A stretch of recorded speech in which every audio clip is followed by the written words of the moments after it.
like we would have in 2003 when we invaded Iraq, when we were a pretty patriotic country at that point. I don't think we had the appetite to go in and do what it would take. And I think Trump really wants to just get this shit over with quickly. And it's likely going to mean that the IRGC will remain in power.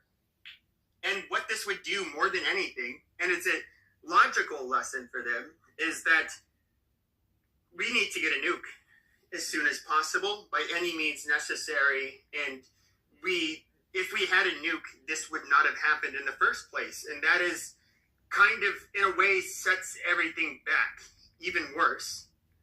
And I don't see how this was going to play out well. Like, I don't know. It's this whole thing was fucked up. I mean, you had a bunch of Iranian protesters who revolted. You had a lot of people in the West spurring this shit up, Israel and the United States.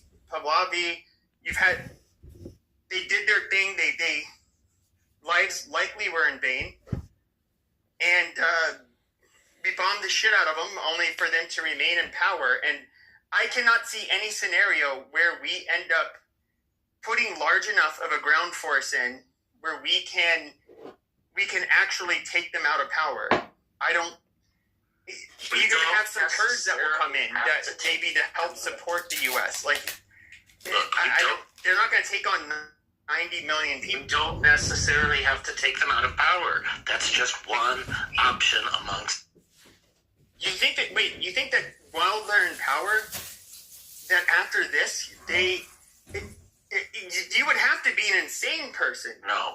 To not want to get a fucking nuke after this. There's several possibilities. One is the one that you're talking about, where it's perceived as, well, if we had a nuke, we would have been saved from this. Another way to look at it is, if we hadn't trying to develop nuclear weapons, we wouldn't have been attacked. So it just depends. Beyond naive. That is so beyond naive.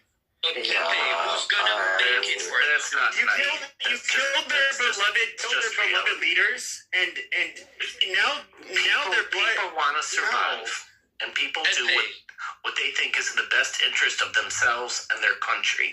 So that can be perceived a lot of different ways. How would you feel if somebody killed the leaders of your country? Even if they're in the wrong, you're going to end up having a very... Depends. Uncheck the country.